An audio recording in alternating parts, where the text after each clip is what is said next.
The Democracy Forum is a not-for-profit organisation founded in 2009 under the patronage of Baroness Nicholson of Winterbourne. Its principal goal was to work for the furtherance of democracy, peace and the rule of law in order to counter religious fundamentalism and intolerance in our global communities. In an increasingly fractured world, this goal continues to be the driving force behind all of the Forum's activities.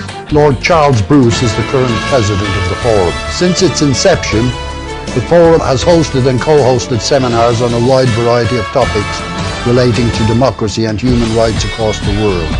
The Democracy Forum encourages academics, students, journalists and other socially and politically conscious people to attend our seminars and to participate in the question and answer session. Details are available on our website, thedemocracyforumlimited.com.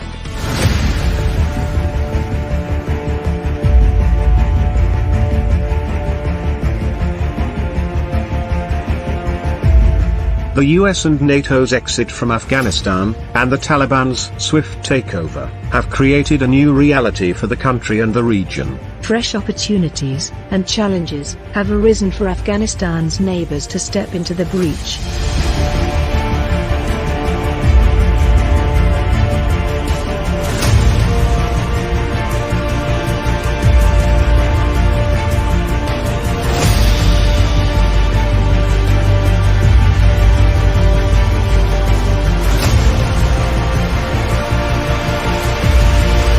These are just some of the issues that will be addressed by our panel of experts from the worlds of journalism, diplomacy and academia.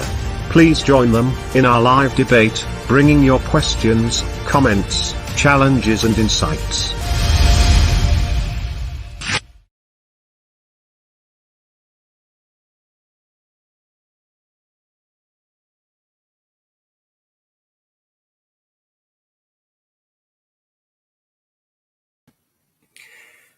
Hello and welcome wherever you are in the world. I'm Humphrey Hawksley, your moderator for our September Democracy Forum debate on an issue, a crisis, a disaster, an opportunity, a unification of a nation. Today's topic is seen through many prisms. But among all that, it's a story of dreadful human suffering and massive political mistakes. Now we're looking forward, Afghanistan filling the void. How much can be filled by the Taliban, which, as we're seeing day by day, is far from an homogeneous entity? It's a question that goes to the heart, the void left by the withdrawal of the democratic West, its money, its strategic muscle, its guns, its dream of embedding this idea of democracy into a far-flung land that didn't work. Many Western embassies are closed. Russian, Chinese, Iranian, Pakistani, those embassies in Kabul are open, business still running, albeit not quite as usual.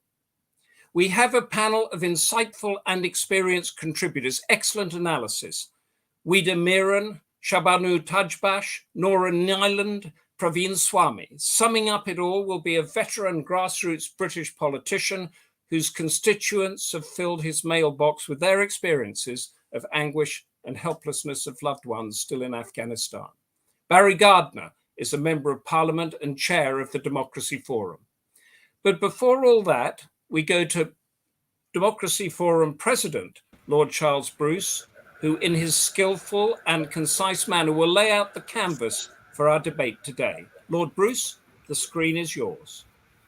Good afternoon and welcome to this webinar, which is being hosted by the Democracy Forum in response to the precipitous withdrawal from Afghanistan by US-led coalition forces and the consequential collapse of civil society. In seeking answers to what will fill the void that is left by their departure, I'm looking forward to hearing the views of our distinguished panelists. We're very grateful that each has consented to take part today, and I'd like to extend our thanks to Humphrey Hawksley for agreeing to chair the panel, and also to the team at the Democracy Forum for organising this event at very short notice.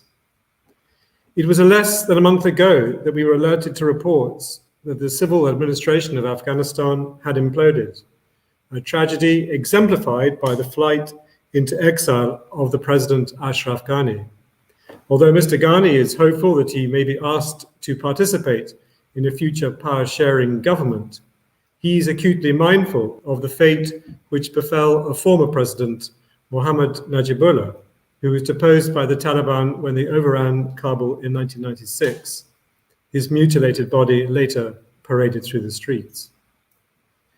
The experienced Afghanistan correspondent, Jonathan Boone, who was in Kabul just before the Taliban arrived, found a city in despair, clearly recalling the events of 1996. Filing his article as The Last Days of the New Afghanistan, he reported gloomily that few expect the talk of an inclusive government to amount to much beyond a few holdovers from the now defunct republic being given figurehead roles in the forthcoming emirate. So what can we anticipate from the new regime? Traveling around Afghanistan 3 years ago, Ashley Jackson, co-director for the Center for the Study of Armed Conflict, found ample evidence that the Taliban were embarking on a campaign to win hearts and minds, and thereby offer a credible alternative to the administration of Ashraf Ghani. The Taliban are filling the vacuum, she reported. They are no longer just a shadowy insurgency. They are a government in waiting. A premonition of what form of governance to expect emerged last week with the announcement of a new cabinet in Kabul. Undeniably dominated by Taliban hardliners, it is now clear the new regime cares little about diplomatic recognition from Western governments or winning the much-touted international legitimacy, writes the Financial Times correspondent in Delhi, Amy Kasman. Indeed, the need for the new government to earn its legitimacy was an issue that Secretary of State Blinken referred to repeatedly in a press conference in Germany last week. If the Taliban appears to be opting for diplomatic non-engagement, then inevitably the international community will struggle to find meaningful leverage. A paper published by USIP, the United States Institute for Peace, earlier this year, was emphatic on this point. The Taliban have never resolved the contradiction between their aspiration to international recognition and their commitment to policies that conflict with international standards, it wrote. And last week, President Biden was quick to discount any immediate advantage that Afghanistan's neighbors could hope to gain from America's withdrawal. China has a real problem with the Taliban. The same goes for Pakistan and for Russia, and is true for Iran. They're all trying to figure out what to do now, he said. Of the 4 countries cited by Mr. Biden, perhaps it is Pakistan's interests which will be most closely affected by the return of the Taliban-led government. It is Pakistan's predicament to have become a supplicant of both China and the United States, and this will determine its response to the change of regime in Kabul. Incidentally, this is an issue which the Democracy Forum has been tracking for many years.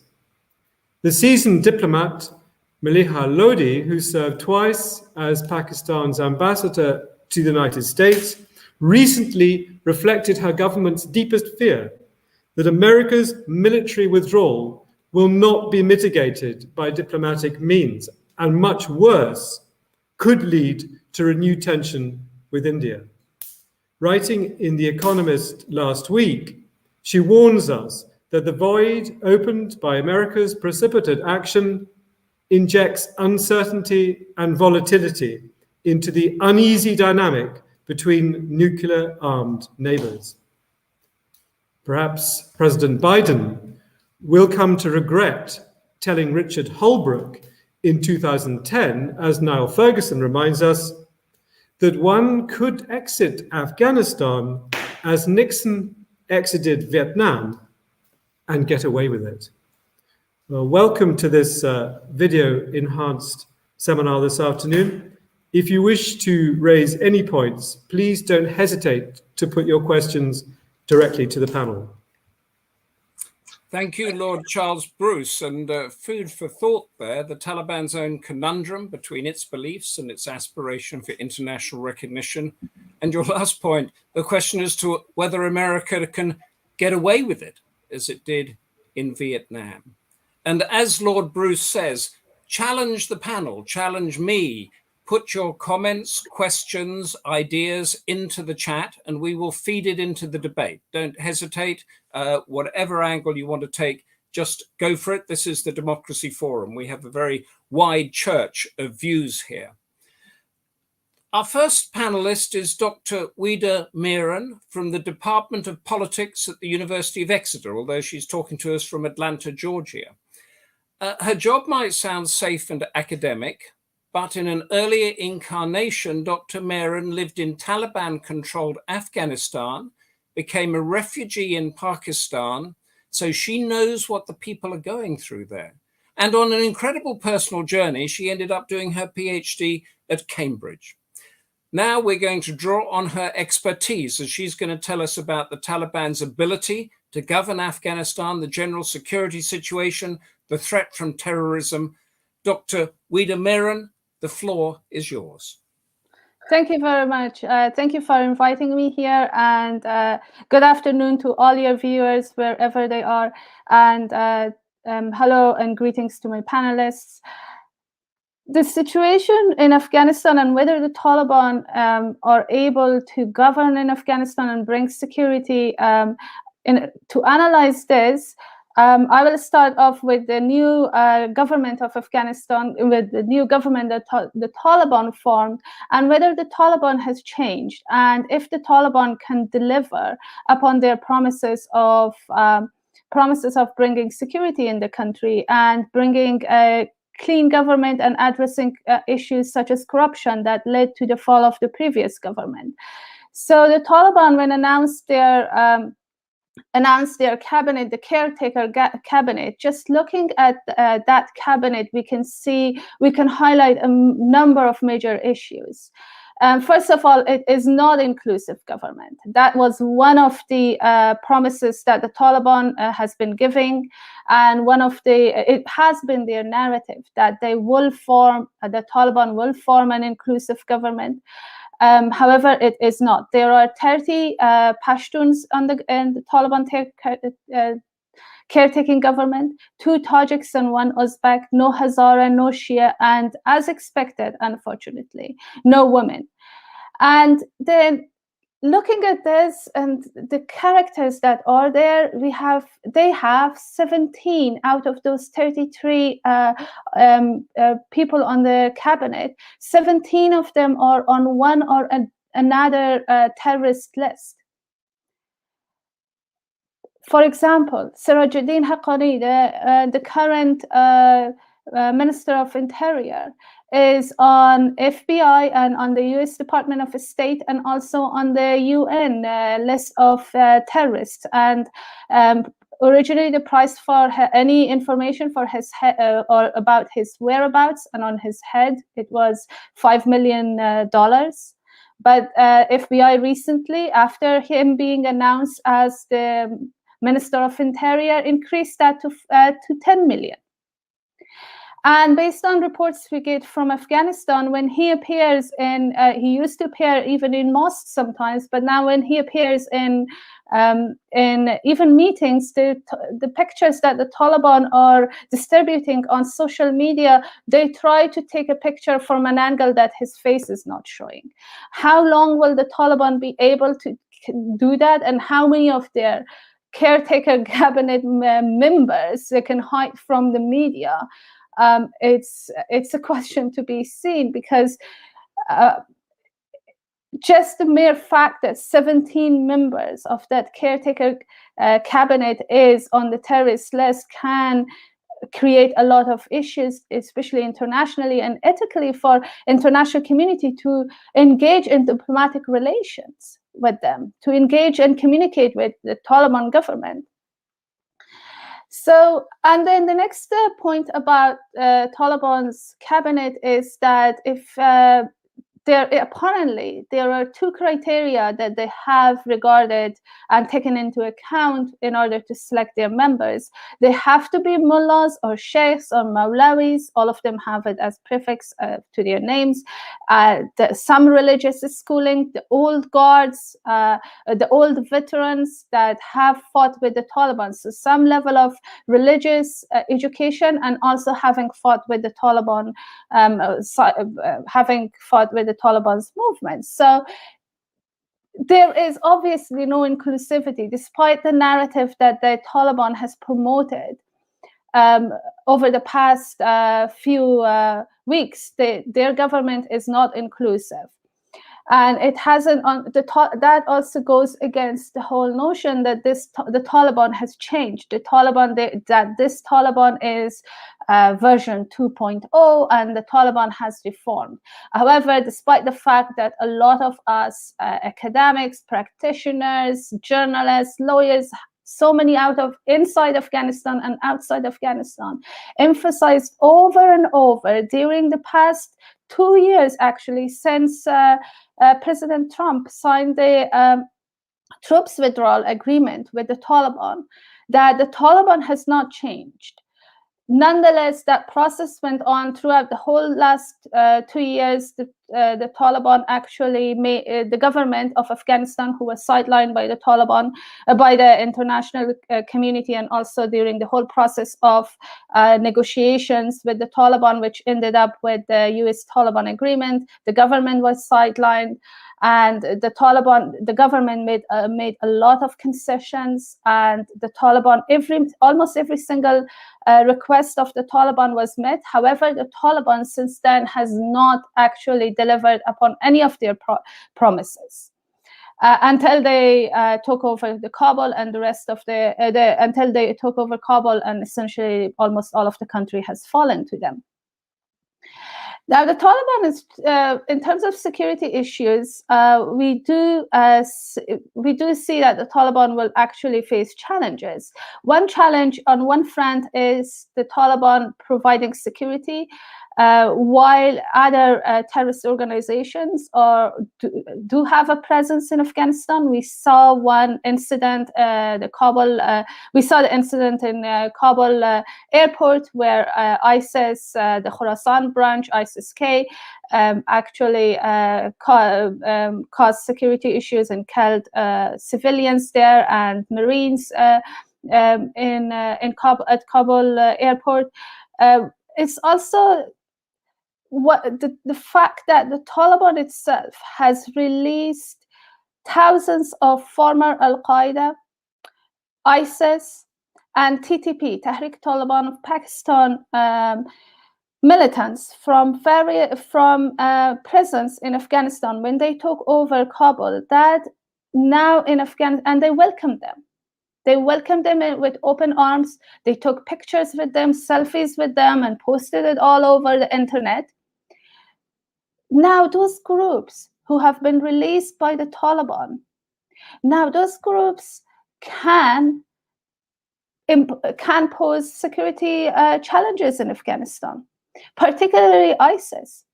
And ISIS has not been, ISIS and Taliban are not on good terms in general because of Taliban's proximity and closeness with Al-Qaeda. Now, if the Taliban is facing, in terms of bringing in security and also forming a government which would be acceptable, and if they can do that, is also facing this challenge that, on one hand, if the Taliban appeases the international community and tries to form an inclusive government, or heeds any attention to women's rights, which there are no indicators that they will. On the other hand, all these other groups inside the country and Taliban's network of all the organizations such as ISIS, such as TTP, and there are other regional terrorist organizations. IMU is there, IMU and ITM, that ITEM, they're all there. And then what happens to those groups if they see that the Taliban is not the ideal, is not what they have expected, the kind of government that they expected from the Taliban is not in place in Afghanistan. So the Taliban is facing this issue that on one hand, they have to appeal to their constituency and to all their networks of other groups who can be a challenge if they actually do not deliver on some of the promises that they've made to these other groups and who fought with the Taliban up to until the Taliban got the power in Kabul. Some of these groups were fighting alongside the Taliban against the Afghan government over the past 20 years.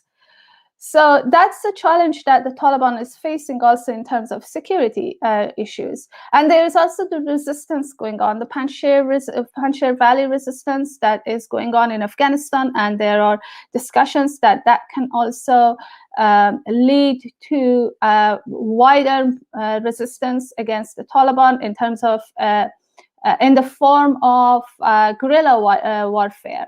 And let's remember, if there is any guerrilla warfare against a government, given the nature of guerrilla warfare, the government would face a lot of challenges to address the issue. That was the style of warfare that benefited the Taliban and helped it get into power, even when Afghanistan had a pretty advanced army, and the army was supported by NATO troops as well. Nonetheless, the Taliban managed through these resistance and guerrilla warfare overthrow the government eventually.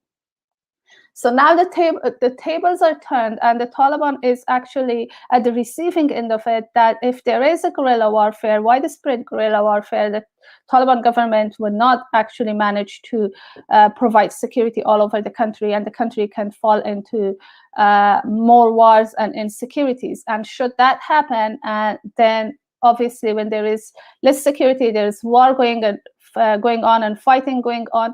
That means that there would be more opportunities for terrorist groups, for terrorist organizations to flourish in the country as well. And the next challenge that the Taliban is facing in terms of governance is and provision of services is the issue of brain drain in Afghanistan, and people and educated and skilled Afghans not willing to actually work for the Taliban's government. The Taliban has been announcing again and again that that Afghans should not leave the country and they should remain there and help rebuild the country and work in terms of development, so on and so forth. When the Taliban opened some of the line ministries offices in provinces, they had meetings and they encouraged people to come back to their offices and to come back to their jobs. At the same time, they told them that the Taliban did not have money to pay them. They told them that for now you're coming, but you should work for free for us. So that also points to my next to another issue that I will briefly discuss, which is the economy of the country.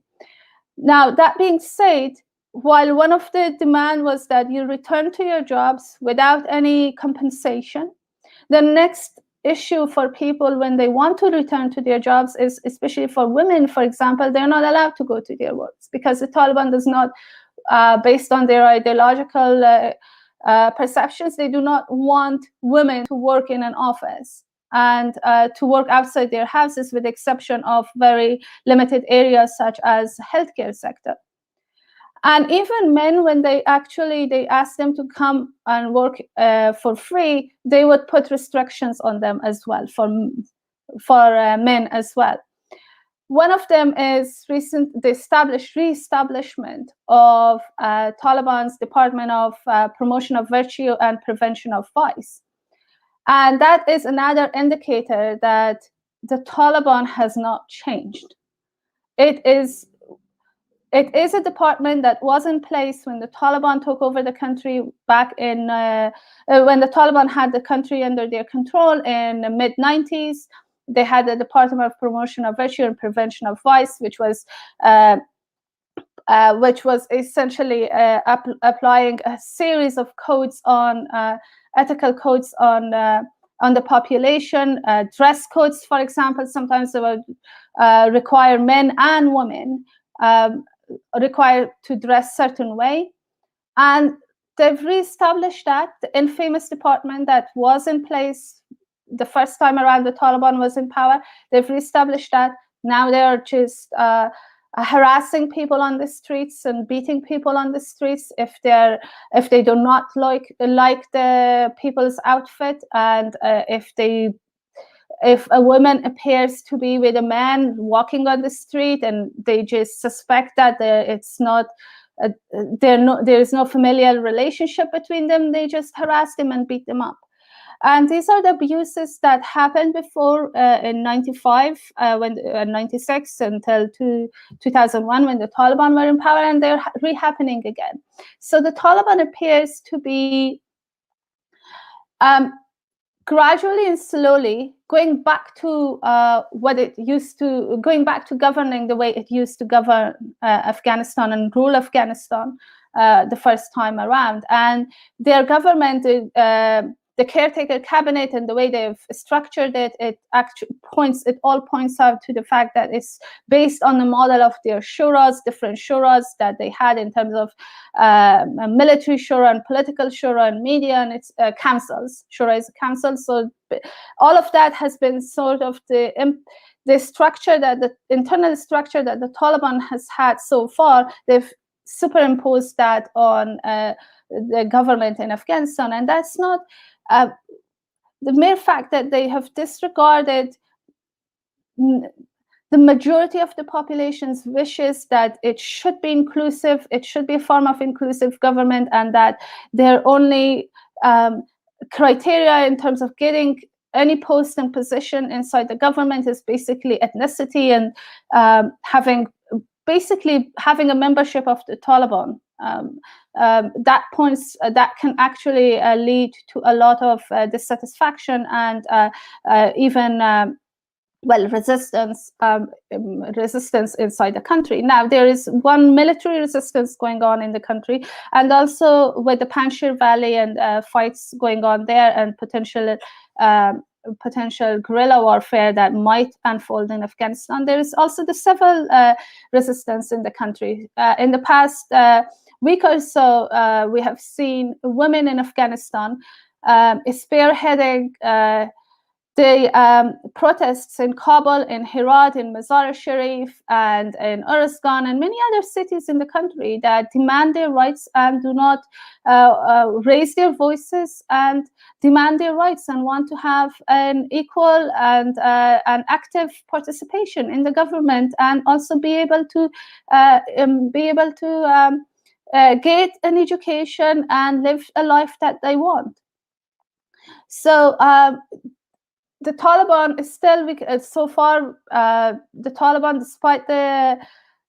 despite their narrative that they would accommodate women and that women will have the right to education and the right to work, they have returned women from their when the women showed up to their offices, they just returned them back home, saying their work was given either to someone else or that there is no need for women, and universities have been closed down in many parts of the country, while in Kabul, with a limited number of some private universities being open, then the dress code and restrictions of putting a curtain between the classroom is in place there.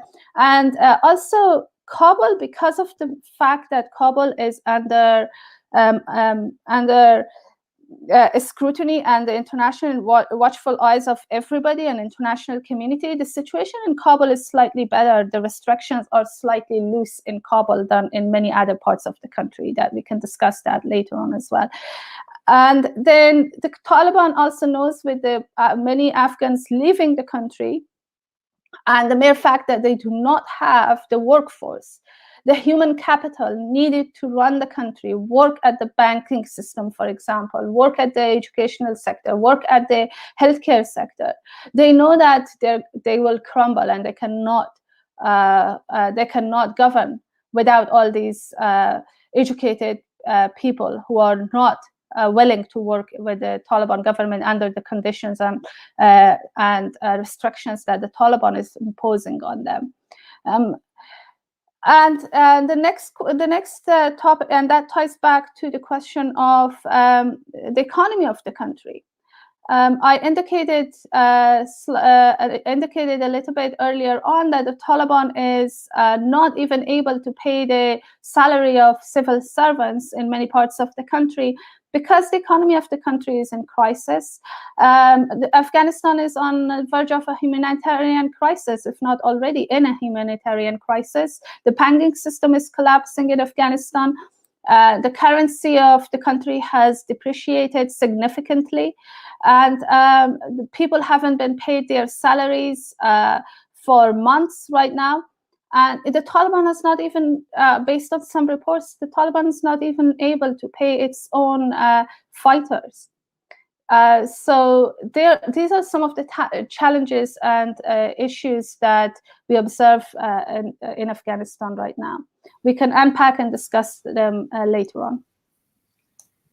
Thank you very much for that. That's a very interesting trajectory that you gave us from the promises that we got from Doha and that to what's happening on the ground.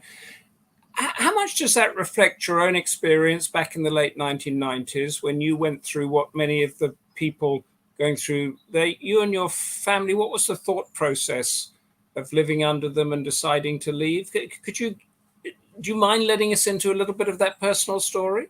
Sure. A lot of this actually is very familiar to me because I experienced it the first time around when the Taliban were in power. So although right now I'm not in Afghanistan, but it is so familiar. The mere fact that women cannot go to school, that women cannot go back to work, and they've been returned home when they showed up at their jobs, is what happened in Afghanistan in the mid-90s when the Taliban took over. For me and my family, everything, and we were living in Herat province, northwest of Afghanistan, that everything changed overnight. One day I went to school, finished at the regular time, and then next day we went back we woke up in the morning, but our backpacks went to school, and they returned us home because a couple of Taliban fighters were at the doors of the school for girls, and they just told us the schools are closed. You cannot come in anymore until further notice. And that is until further notice and until the situation changes. That is the narrative that Taliban adopted and gave us in the mid-90s, that wait until the situation changes. And they kept announcing that we are not against women's rights, we are not against women's education, because Islam allows that and Islam encourages all Muslim and non-Muslims, all Muslims, women and men, I need to correct myself there, they need to gain an education. Nonetheless, they would say that at the same time the schools were closed. So, and they would say, but once we have the whole country under control, you will have that opportunity. And that's the narrative we see right now, that they say, recently Taliban leadership has been saying that our fighters do not know how to respect women who work. Our fighters do not know how to respect women who protest and they go outside their houses. That's why women should stay at home. Now, that's the exact same thing we heard back when in the 90s as well. So the narrative hasn't changed much. It's a mirror of what's happening. You're seeing the same thing happening. Exactly. It's the same thing happening right now as it used to happen in the mid-90s. The only thing has changed is the Taliban then didn't care much about its image, about its international image, but now it does care. Yeah. The only thing changed is that then people did not have smartphones, and social media was not around to post anything that the Taliban is doing, and it will just end up on Twitter and Facebook and many other places, that would give a bad image of the Taliban, but now it has changed. And the Taliban is very watchful of its image, for its international image. It has become very savvy in terms of its PR campaign, which the Taliban didn't have that trick up its sleeves in the mid-90s. Very interesting to see how all that unfolds. Thank you very much, Dr. Weeda, Mehran, for the moment, but don't go away because we've got lots of questions coming in. Francis de Souza saying, from where will the Taliban get the necessary resources to govern? A point that you made. Prashant Kumar, can Afghanistan people trust the West again? And Sama Ahmed, what is the average number of killings of common people before and after August the 15th? I don't know the answer to that. If anybody does, please put it in the chat or let us know. We're now moving into the region with Dr. Shahrbanou Tadjbakhsh, professor at the Institute of Political Studies in Paris, although speaking to us from Washington, D.C., I believe.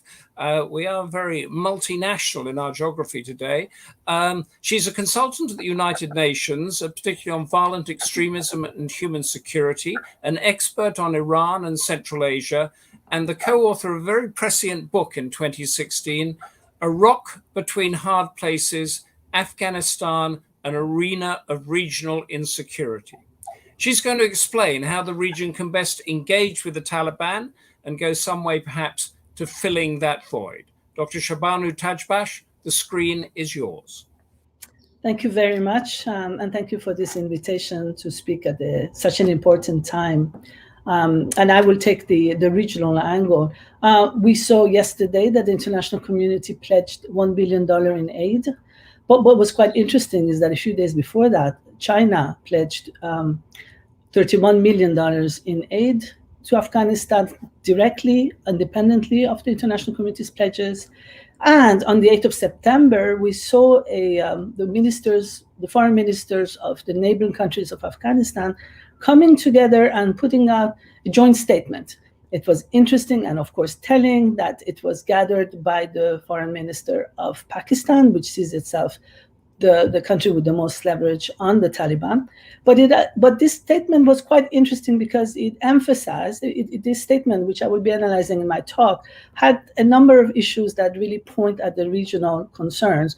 It emphasized the role that the members of the Security Council have to basically continue to take responsibility for peace and security in Afghanistan. This statement also emphasized that the international community should continue to provide support, finance the reconstruction, basically the survival of the Afghan state, but it actually also emphasized on the importance of working together as a region, overcoming their differences, their security concerns in order to create a kind of a regionalism.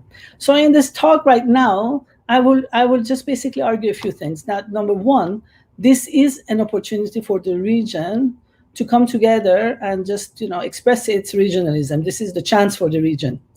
Number two, these basically positive impetus to have a regionalism is specifically about the potential for the economic exchanges, the economic basic progress that can happen if all come together and win together.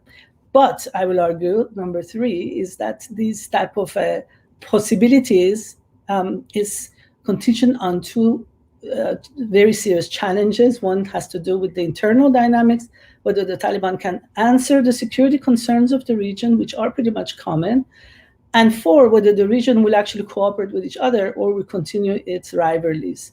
And then I'll come with some kind of conclusions. So first, let us argue that this is a chance for the region to basically take ownership. Not, so far it's been mostly an international war and terror being played out in Afghanistan, in addition to the state building project in Afghanistan. But now, so basically it wasn't really about the region, although the region continued always to influence the events in Afghanistan through its proxies, regional countries. But today, the withdrawal of the Americans has created a number of new impetus for regionalism to grow. First one is basically the defeat, the American withdrawal, the American defeat has given some kind of, some kind of arguments for the countries that have an anti-American position and saying, well, you see, American imperialism, like the British and the Russian in the past, have failed. This statement that the foreign ministers of the region put out expressed support for the sovereignty, independence, and territorial integrity of Afghanistan. This may be just languages, we always see in these types of statements, but this is interesting because, it is a kind of a clin d'oeil to the fact that now Afghanistan is so-called liberated from foreigners. China has been adamantly outspoken. Interestingly, now China, that has been a little bit so far in international relations, a big supporter of economic projects, but not really taking very much political positions. But we've seen some very damning statements by the China's foreign ministry about the U.S. pullout being hasty, being irresponsible, causing a lot of serious negative impacts. And basically serious damage to the people, etc. So China has taken this as an opportunity to show its own allies in its own region that America is not trustworthy. Russia, of course, has said, well, you see, we did it before, and we were defeated. We had 15,000 people killed there. And we fought for 9 years there. Why would you have thought that you would be different? And Russia is very adamant that the countries over which it has influence, the Central Asian ones, do not go over to continue to become allies of the US. And that's why it has blocked quite a lot of the kinds of potential discussions about having the Central Asian bases for, American-based operations from Central Asia. And Russia has blocked that. Iran, of course, has been quite happy about the fact that the Afghan soil will not be used against its security interest, and it sees that it basically has always been advocating for the exit of the US from its region.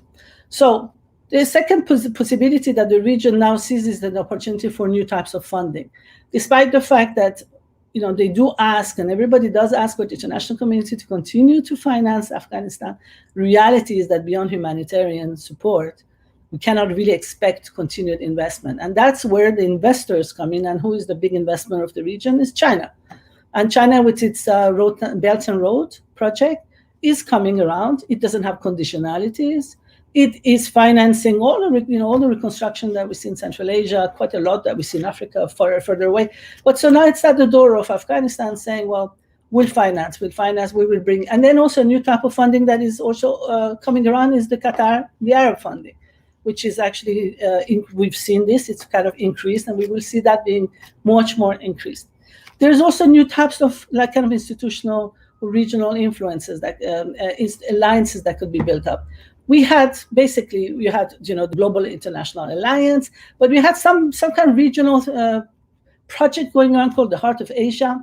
The Heart of Asia that I've been following for a couple of years really didn't go anywhere because it was basically bogged down by projects and discussions, this committee, that committee, discussions about who's going to finance and work groups. It really didn't really talk about the kind of political possibility of having a regional approach to this. It became really bogged down by projects. So that Heart of Asia process it went nowhere. But today we have other types of regional processes that are coming around, lurching close to Afghanistan, supporting the entry of Afghanistan. And I'm thinking, for example, the SCO, Shanghai Cooperation Organization, that will be having its summit meeting in Dushanbe these days in Tajikistan, just these next few days. And Afghanistan is a observer. Now, who will represent Afghanistan in that meeting is questionable. That Shanghai Cooperation Organization, which is very much China and Russia supported, China supported, is actually coming around with a very big political and economic package that is attractive for the region. The CSTO, the Collective Security Treaty Organization, which is Russian-supported collective security organization, which has always been blocked by NATO not to come to the region, is also lurching around, asking for kind of a collective rapid reaction force to basically be involved more in the Afghan operation.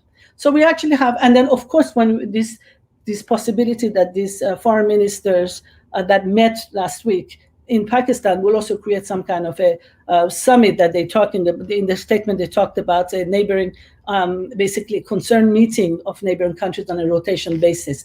We haven't had that. We've had these kinds of very loose statements about, the region's basically non-interventions, not interference, etc. But to actually have some kind of a mechanism that will bring together these ministers around Afghanistan with the Afghan or not, this is the question, is going to be new. Now, what the region can gain from this, of course, the answer is that, this is actually something President Ghani, who is now so discredited, but what he was always adamant about is that the region can gain together because Afghanistan can be a place for connections. It could be connections that, it is both it can actually create the connections to the warm seaports for the Central Asian countries, the landlocked Central Asian countries. It could be a big market for the region. And it could be a source of energy because of its large mining, lithium, and all the things that they're talking about for the countries that are very hungry for that, including, namely, especially today, China. So basically, the idea that actually, if they come together, the progress in Afghanistan could create some kind of economic space where people can actually even have the Gwadar versus the Chabahar port. We can even accommodate both because there will be such a need. But of course, what does that depend upon? It depends on whether there will be security. Basically, it's plus ça change, plus c'est la même chose. It's the same issue that we had for the past 20 years. If there is stability in Afghanistan, there will be economic progress. Now, instability was created mostly by the insurgents and the Taliban. They're now at the helm. Are they going to provide the stability needed for Afghanistan to become that connectivity per place in the region that's needed? Now, that is something that that brings the concerns of the regional countries. They do have common concerns, which they laid out also in the joint statement, and we know about. And these are basically the first one is the militancy problem. Now that's quite interesting because there are many terror groups that are operating in Afghanistan that include former militants from IS territory, etc., and Central Asians, etc. But the ones that were named, which is in this statement, were ISIS, which is the IS Islamic State Khorasan province, that is basically a conglomerate of everybody, all the Arabs and Central Asians that were fighting before in Syria and Iraq. Al-Qaeda, the Turkestan Islamic Party, right, which is the concern of China. China wants these people to be also extradited. The TTP for the Pakistanis, the Balochistan Liberation Army for the Iranians, and the Jundullah for the Tajiks. What was very interesting in this list, we did not see the naming of the Islamic movement of Uzbekistan, which is quite active, and it's a concern for Uzbekistan. I don't know what that omission was about and needs to be investigated. The issue is that these militants are continuing to operate in Afghanistan. Now, if these countries, I'm sure they don't want they don't want this Taliban to let them go, because if they let them go, they go back to Iran, to Central Asia, to China, to Russia. They create problems. They want them to be extradited.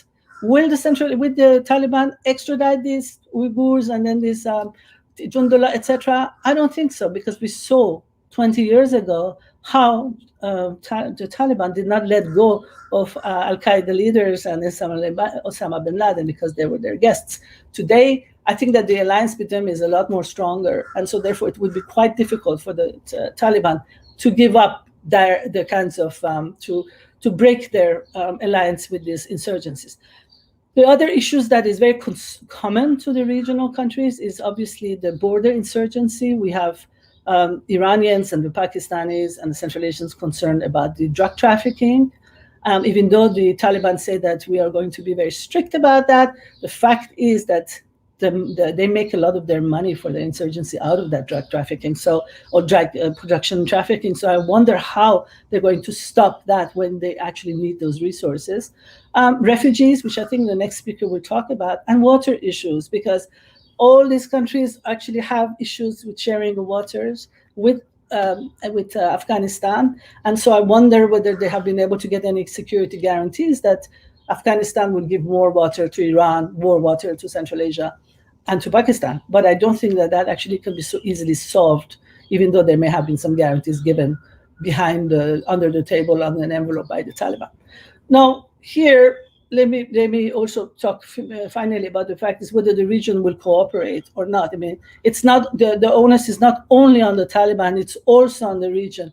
And here, it's quite interesting that number one, since 2018, we've seen that all the countries of the region have been hedging and on the possibility that the Taliban will come. And the Taliban have had their charm offensive. They've gone to China, they've gone to Russia, they've gone to Iran, they've gone to Central Asian countries, they went to Samarkand and Bukhara. Lucky them. And so now some of the countries have been kind of verged on recognition, not full-fledged recognition, but elements of cooperation. We've seen this with China, we've seen this with Turkmenistan fully, etc.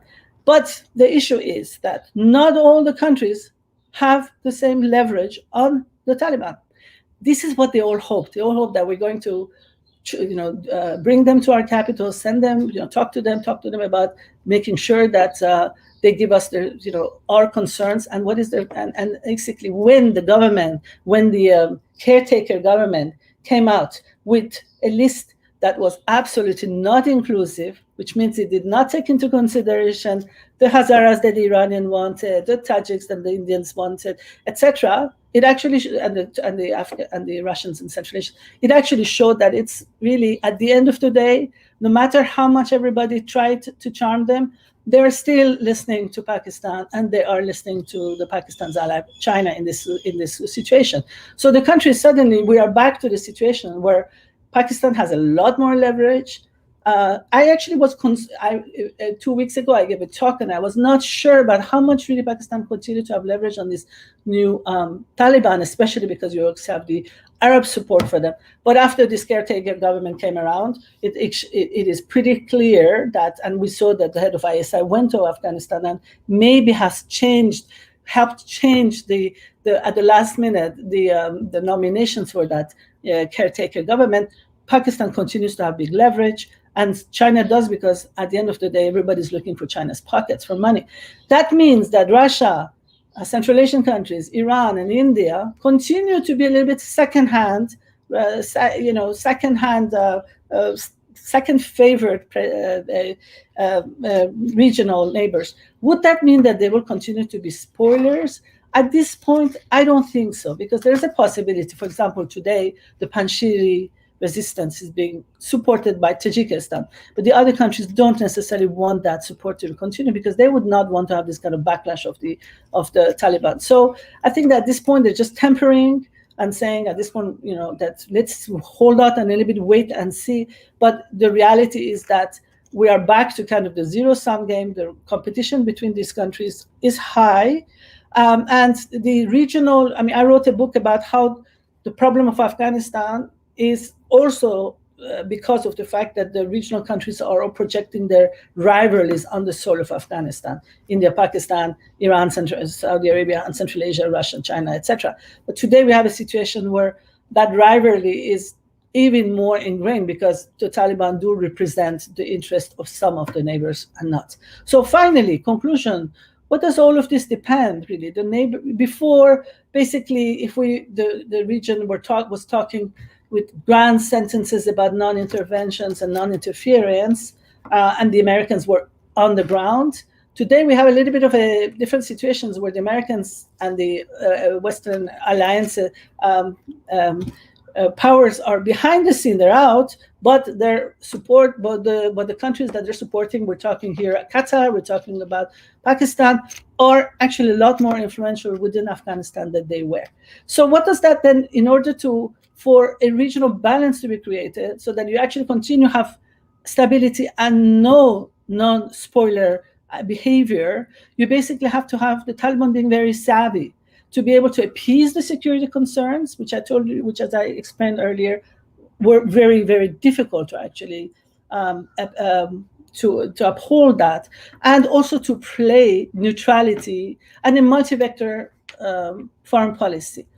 However, when the country financially is so heavily dependent on the money that will be coming or not from China and from international community, and when the Taliban's positions is so heavily dependent on their countries that actually support them, I don't think that this neutrality will actually go very far. So we are back to zero, and quite below that, if possible. Thank you.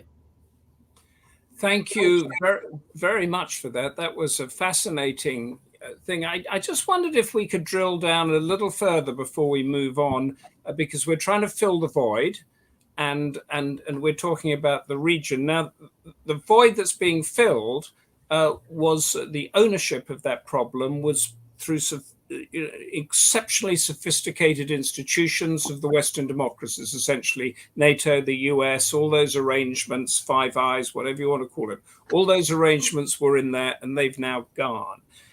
The region that you've been talking about, those countries, Eurasian Economic Union, Shanghai Cooperation Organization, those sort of institutions, have they got a chance of being as networked, as sophisticated, as together in their goals, although these ones didn't work, as the West was?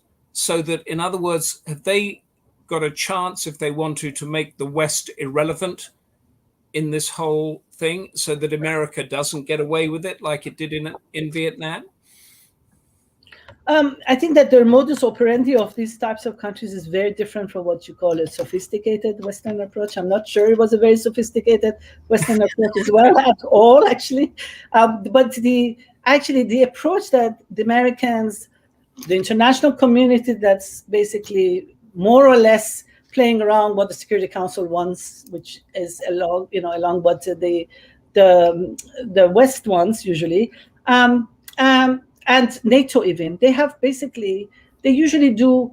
really heavily come to the country. They do projects. There is money being spent, etc. And so you have actually quite a lot of this projectization. So you actually have there's war fighting going on at the same time that you have the state building, creating the institutions of liberalism when we're not sure that the country is really prepared or just basically that approach, the Western approach, is very hands-on. Versus the actual regional approach is a lot more kind of playing on sovereignty and so, for example, it'd be more hands-off, will it? But it would be hands-off, but it would support financially, but it would give kind of security guarantees. But for that, it does require a kind of a strong state, right? And that's what has actually allowed Central Asian countries, Iran, all of that, to actually, play along as states, liberal states, also. But I'm not sure, yeah. But Russia, China, Iran, Pakistan, for example, and the Central Asian countries, they will all have a modus operandi, as you call it, an agreement generally on how that should operate. They won't be competing against each other? No, I did mention that they will be competing against each other. But in terms of actually supporting the government, I don't think they're going to be sending troops on the ground or trying to create institutions. They would want to actually, support through their proxy politicians. But the financing that you were wondering about, it is actually it does require a state that actually can, deliver on the finances that will come, the investments, etc. That requires a big bureaucracy, which I'm not sure that can be done. Yeah. Okay, well, thank you very much for that. Stay around. There's questions coming in now that we're going to come to when we do the question and answer sessions, some quite sharp ones. If the Taliban government fails, then what will the scenario likely to be? From Inda Uppal, Sami Ahmed says, was the Ashraf Ghani regime truly an inclusive and representative government? Really good, sharp questions there, which we hope to get back to. And if any of the panelists have got answers, we'll get to that at the end. We're now going to Norah Niland, a United Nations veteran and co-founder of United Against Inhumanity, a campaign to highlight inhumanity across a swathe of conflicts and dangerous places. Norah Niland is in Geneva at the moment, or just outside of Geneva.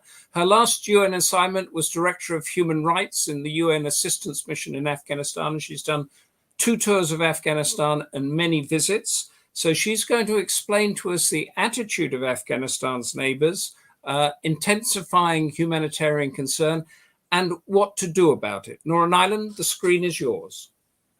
Thank you, Humphrey, and good morning, and where appropriate, good afternoon to everybody online.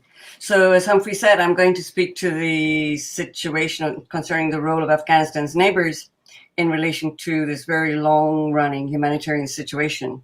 I think first it's worth pointing out that the global humanitarian scene has changed significantly since the end of the Cold War, and again since after 9/11. But for the most part, it is Western donors, Western countries that remain the dominant actors, both in terms of funding, but also in terms of setting policy. Secondly, the need for humanitarian Afghanistan has remained a constant since the outbreak of armed conflict in 1979. So humanitarian action and the need for humanitarian action has been shaped to a significant extent by the changing nature of the crisis and the geopolitical context in which that occurs. Thus, for example, after the Geneva Accords, going back to 1988, during the time of the Soviet occupation, Prince Sadruddin Aga Khan, who was then in charge of fronting the UN program in the country, set about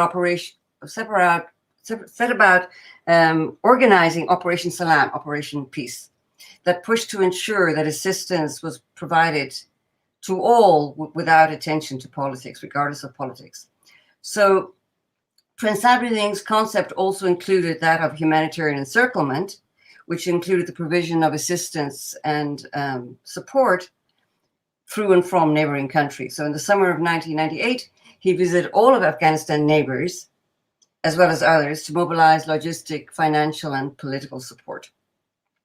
And some of these projects, some of the support included, for example, the Salam Express, which was a rail route from Finland, as well as the then Leningrad, now St. Petersburg, to provide support to Afghanistan. With specific reference to the situation of refugees, which of course is an issue not only for Afghanistan neighbors, but I will come to that in a moment. From the early days of the war, it was Pakistan and Iran that hosted and provided help to the bulk of the refugee population.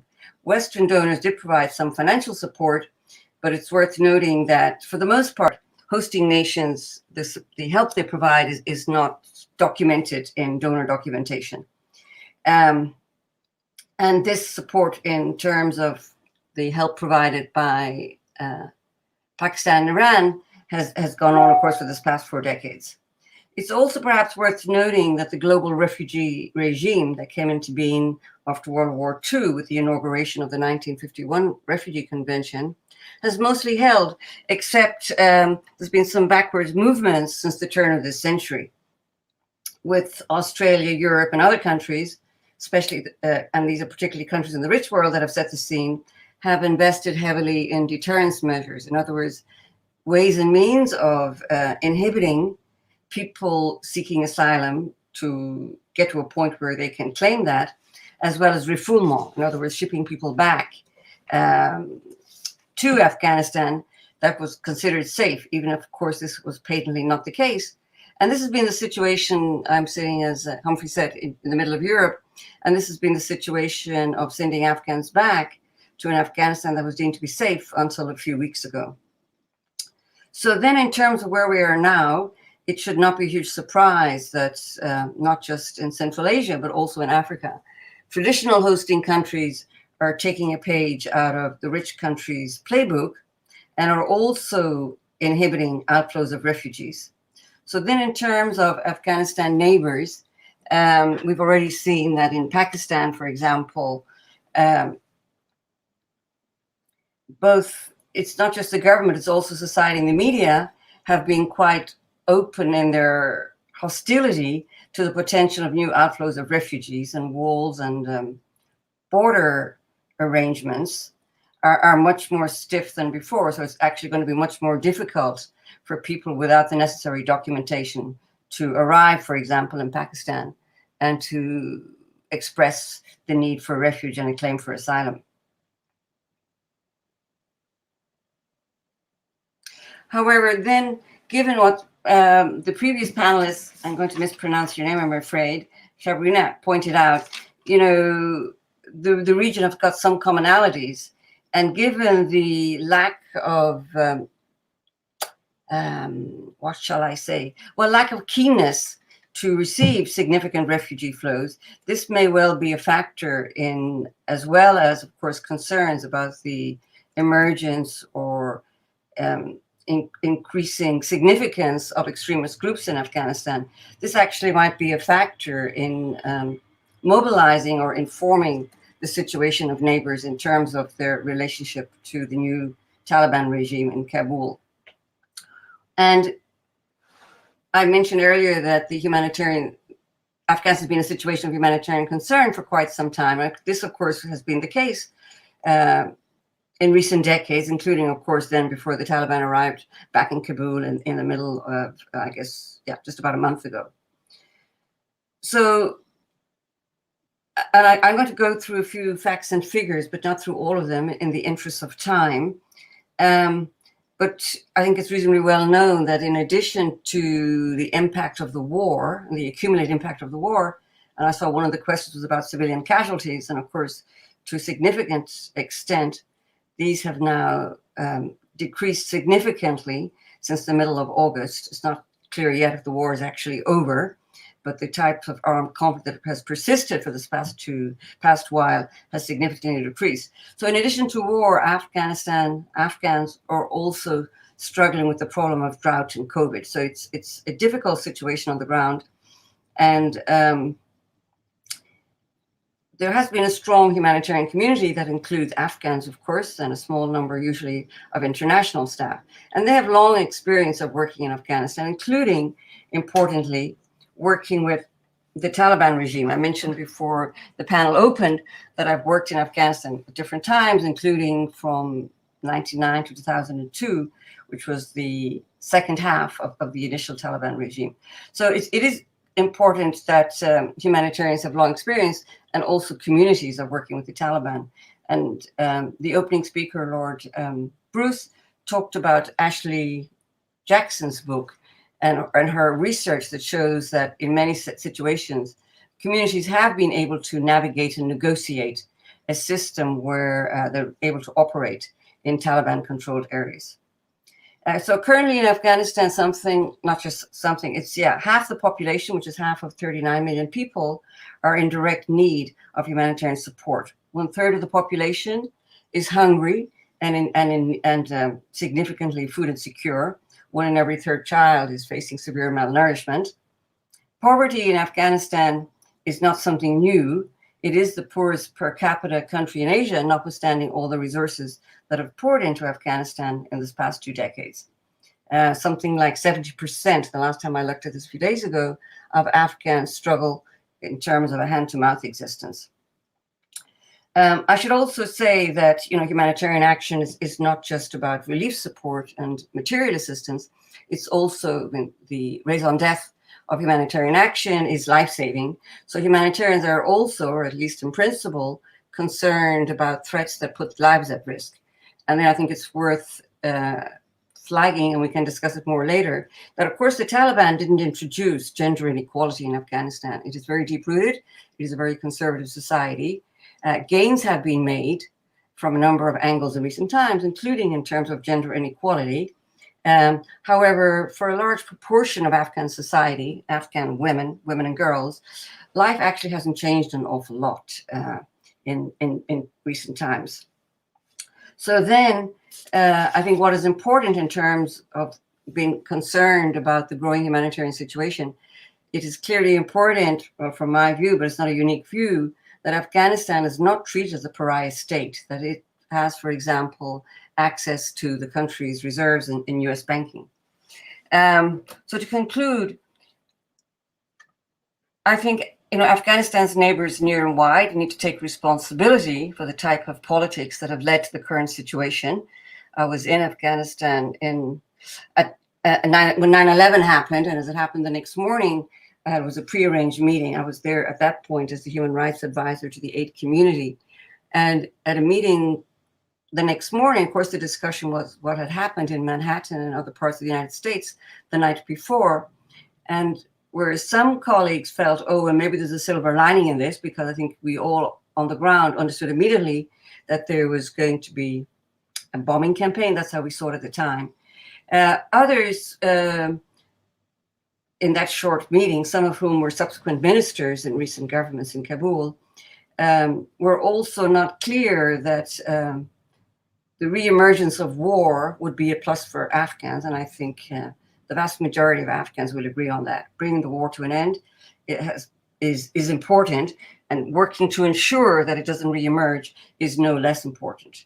I should also say, of course, that humanitarian action is not a substitute for measures that threaten to undermine the gains that have been made. And when we're talking about some of the dialogue around sanctions and other measures, and my note a moment ago that it's important that Afghanistan is not treated as a pariah state, I think efforts to do that will add not just to the misery of Afghans, but will also unravel some of the important work that has been done in terms of, for example, building up civil society.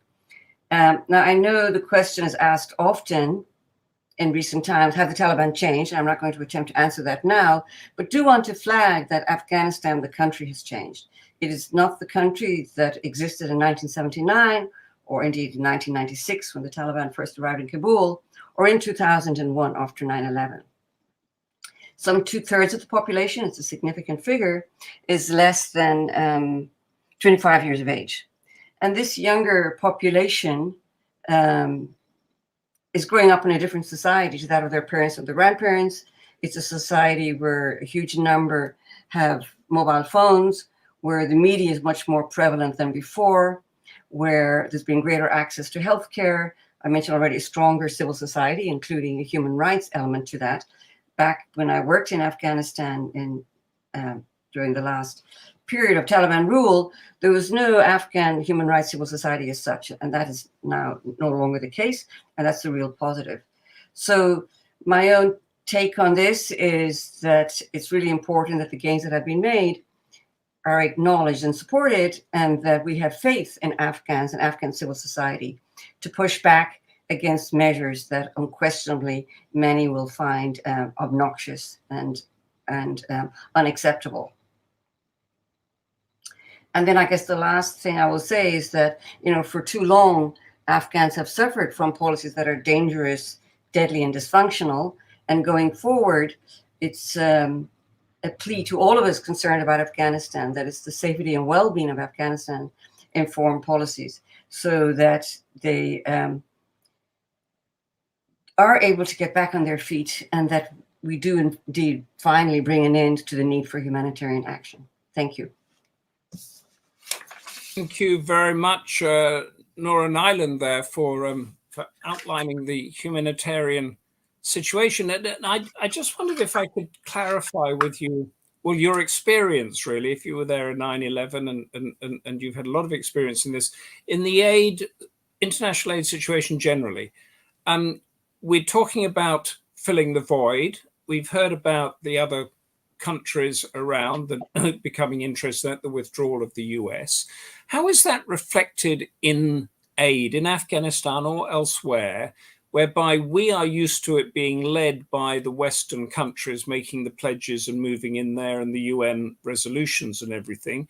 Is how it's working now in Afghanistan and will work in the future? Or are we likely to see a Russia, a China, a Pakistan, and Iran, an Indian-led different sort of system coming in there? Well, I flagged, I didn't want to divert too much to saying how, compassion has always existed from the beginning of human time, and formal humanitarian support, the infrastructure, the architecture for that has also evolved a little bit. It hasn't changed too much. And I made the point that it's still very Western dominated. But now that I have a few more minutes, because I did try to keep inside the 8 minutes. Just a couple of minutes, yes, please. Yeah, so I think it's important, not just in Afghanistan, but elsewhere, whether I'm in Yemen or Central African Republic or Syria, the bulk of the work is done by national staff.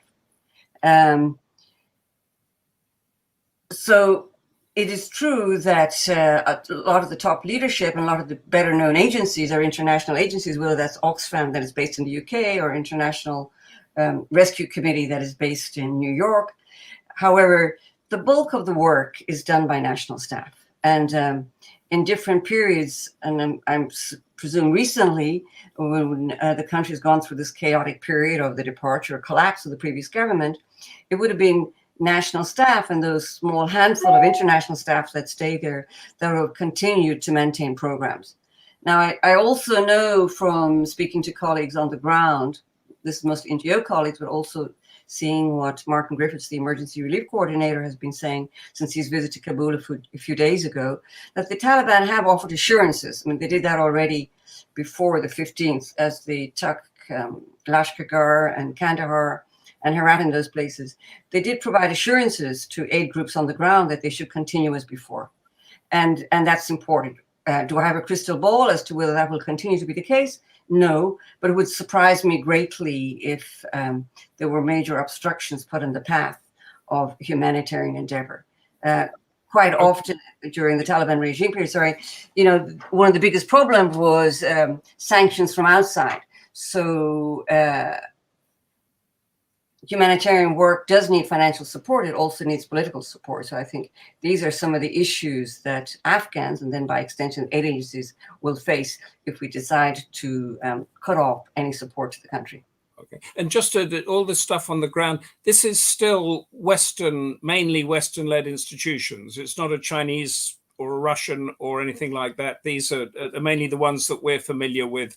That is correct. And as the previous panelists, really pointed out, China has provided something like 31 million, I read the other day. Yeah. China has also been invested in Afghanistan. That became more difficult in recent times in terms of the mining it was doing. But I think this recent changes, given the combination of factors also between Pakistan and China, that whereas China is rightly and understandably concerned about extremist groups, as tend to be all other countries, its recent changes have opened more opportunities for China in Afghanistan. Right. Thank you so much, Norah and Niland. We are going to come back with you because there's a note here from Star LL. In the US, Afghan refugees are being charged $575 per person to apply for humanitarian parole. So cruel in a country largely responsible for their plight. Are you aware of that, Norah and Niland? Well, actually, my name is Norah. That's enough. I actually saw this the other day, but I didn't investigate it. But it is clear. You, Humphrey, and other colleagues are sitting in Britain. The restrictions and deterrence measures that have been put in force are really, I think, morally reprehensible and have also proved deadly. We've seen a small increase in people crossing the channel, for example. So, and as I mentioned, until quite recently, European countries, including Germany, Britain, et cetera, were sending people back to Afghanistan. And basically, the arguments they were giving to NGOs contesting that, for example, in Britain, was that Kabul was safe. Now, it's very difficult if anybody knows even a little bit about Afghanistan to claim that Kabul has been safe. Yeah. And now we're suicide attacks and other attacks going off all the time. And now in Britain, we're turning boats back from France. So that's a whole different topic. But because we're going to broaden out the debate now from Afghanistan with Praveen Swami, a journalist and author, consulting editor for the Network 18 group with its massive viewing figures in India and wider. With Praveen Swami, we're going to look at exactly how the global system ought to cope with these long civil wars, the terrorism, the broken politics that we've been discussing, given now the reluctance of the West to do so, and the lack of trust in the systems that we've been talking about. What's been learned in Afghanistan? Where are there similar challenges? What new or international regional system will step in to handle these conflicts? Praveen Swami, welcome, and please enlighten us. Thank you so much for having me here, and thank you to my fellow panelists for those fantastic and very enriching presentations.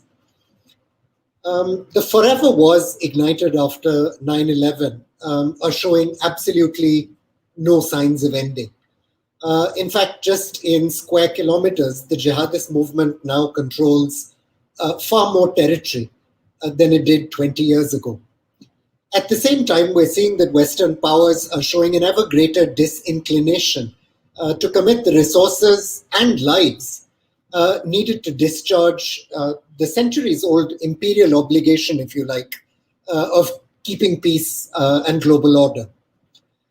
Earlier this summer, French President Emmanuel Macron announced his intention to wind down Operation Barkhane, which many of you know was his country's small-scale edition of the 9/11 war in Afghanistan. And France will be bringing back many of the 5,100 troops it has now deployed in Mali and across North Africa. The reasons aren't hard to find. The United Nations has recorded that jihadist violence is actually up in that region and has spilled from northern Mali into the country's central region, as well as Burkina Faso and elsewhere. In fact, across Africa, we're seeing similar tendencies. Oil-rich Mozambique, jihadists successfully stormed the town of Palma earlier this year. The 14-year-old war against Al-Shabaab terrorists in Somalia has made no discernible progress, and there have been some on and off noises within the African Union peacekeeping force, AMISOM, about maybe finding a different force level and about long-term funding issues. Africa isn't the only region in the world to be having problems with failed and flailing states. Parts of Myanmar next door to India, where I am, have had chronic insurgencies in the north running for decades now, problems in Yemen, Syria, Libya. And I should add, these are not only classic insurgency problems. Relatively affluent Mexico has been pushed to the edge by a savage narco-insurgency in some years, 2016-17. It claimed more lives than in most jihadist theaters of violence, including Afghanistan. So the bottom line is this: there's no telling where the next crisis might erupt and for what reason. Revolutions in West Asia, the Middle East, might threaten global hydrocarbon supplies. The rise of East Asian drug empires is not inconceivable. And ever since 1945, the world has more or less rested on the assumption that the great powers led by the United States would contain these crises.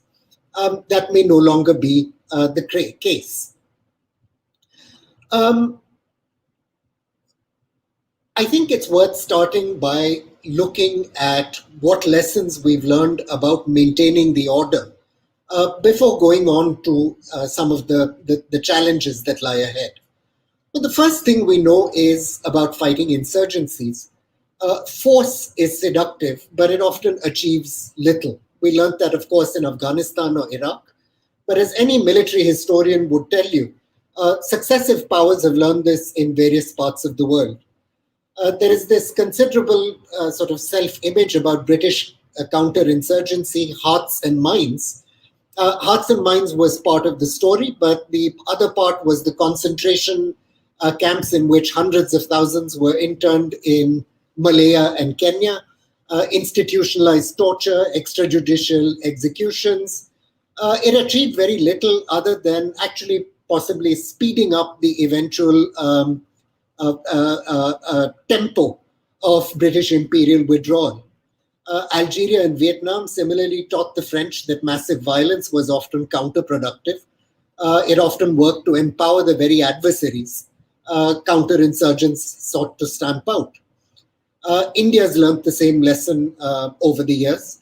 It's little known outside that in 1966, India actually used air power for the first and mercifully last time against ethnic insurgents in the east in the state of Mizoram. That led to a protracted insurgency which ran for years. After 1947, the Indian state tried the relocation and destruction of villages in the northeast and some tribal tracts in the center of the country. India similarly learned that coercion usually creates problems worse than it can solve. The problem is we're less clear about what actually works. And I'd lay out three, if you like, successful lessons of counterinsurgencies. I'll start with the military one. There's a rule of thumb that you'll find in much military literature that counterinsurgent forces, both military and police, must maintain a ratio of 1:50 to the population. That is one security force officer per 50 population. The problem's been that Western powers have generally, in their campaigns in Afghanistan, in the Middle East, and in Africa, been unable to bring anything like these numbers of personnel to bear for reasons of cost and of resources. To give the example of India, for example, in Kashmir, which isn't necessarily a roseate example in all respects to do with human rights, but is reasonably orderly and has very low levels of violence today. There are some 352,000 military, the vast bulk of those committed to guarding the line of control with Pakistan and ensuring there's no cross-border infiltration, and give or take maybe 150,000 central and federal and state police. Afghanistan, by way of contrast, which is 3 times the area of Kashmir, has considerably less road mobility, considerably less well-developed state structures, had some 300,000 security forces all told to guard a much larger area. The second lesson we've learned is that counterinsurgency is most effective where it's able to build civil institutions and some semblance of the rule of law. This is, again, easier said than done. In Afghanistan, both the Soviet Union and the United States were unable to build enduring state structures that could intervene in the administration of everyday life. For the vast bulk of these countries, apart from the military, there was no effective presence of the state at all. Both, in turn, unlike past imperial powers of the 19th century, really lacked a cadre of administrators who could be deployed for this purpose overseas over any great period of time. Finally, you'll see from successive reports of the Special Inspector General on Afghan reconstruction that typically bureaucrats, administrators were posted for lengths of a time, maybe lasting a year or shortly afterwards, effectively meaning you had a rapid turnaround of bureaucrats and administrators who had to relearn the lessons of their predecessors time and time again. Contrast this with imperial powers of earlier generations, where often civil service officers went to spend their entire lives in the country to which they were to which they were assigned. There's no great imagination needed to see why earlier imperial interventions had these resources which modern great powers have been unable to bring to bear.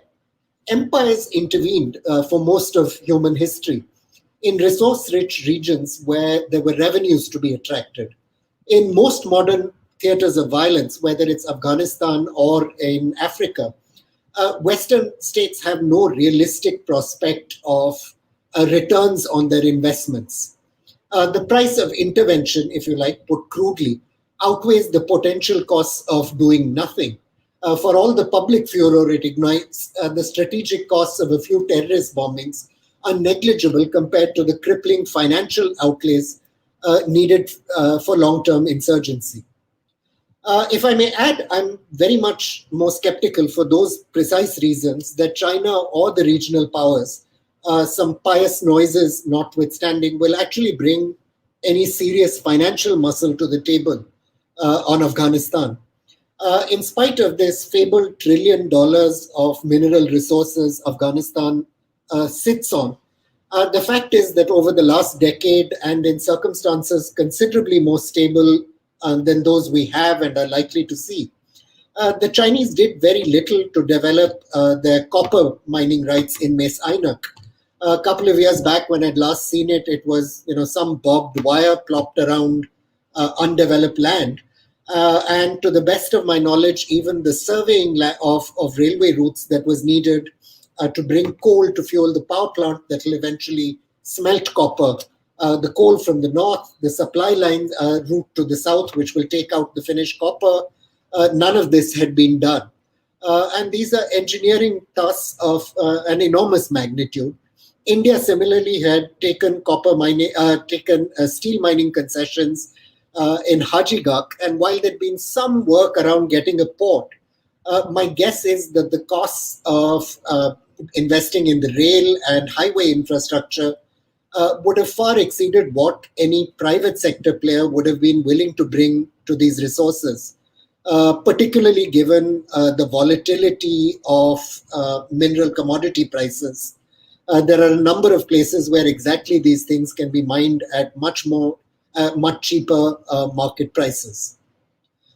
I think the reality we have to acknowledge is that leaving these problems either to the neighborhood or the existing system of states is not a very happy one. For one, there's very little chance that the United States will be willing to deal with the messy business of policing the world. The country has a youth cohort that is, for the first time in a century, poorer than its parents, and has little interest in slogans of the country's global power and prestige. This may not be wise. The American retreat may have consequences eventually for American power that are unfortunate. But I suspect it would be a brave and rash political leader who would commit to committing large amounts of money anywhere in the world. The Chinese similarly are grappling with the shocks of COVID, and from the fact that CPEC investments in this neighborhood have not gone well. Pakistan notably has since February been in talks with Beijing for rescheduling CPEC debt it cannot pay.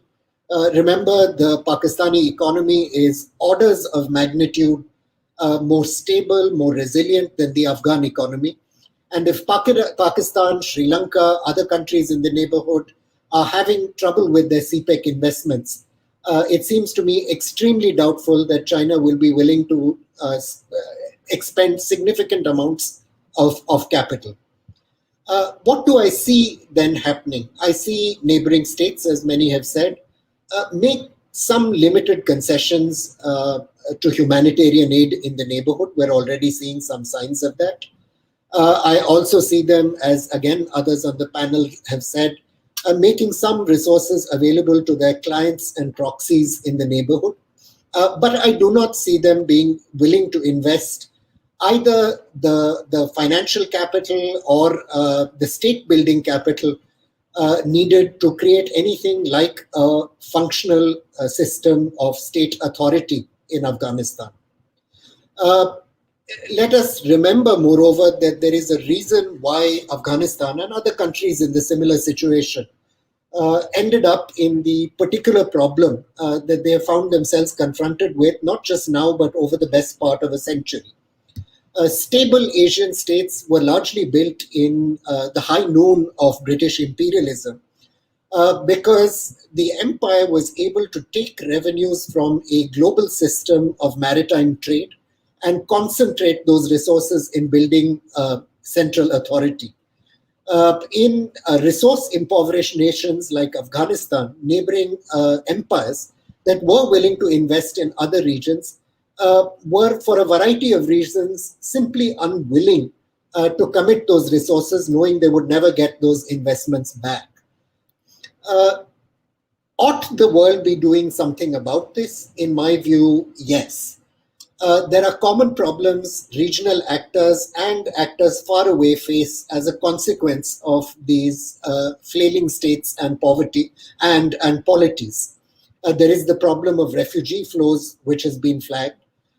There is the problem potentially of narcotics flows, which, as I mentioned, you see even in countries from countries like Mexico and Myanmar that are not seen as violence exporters in a classic sense.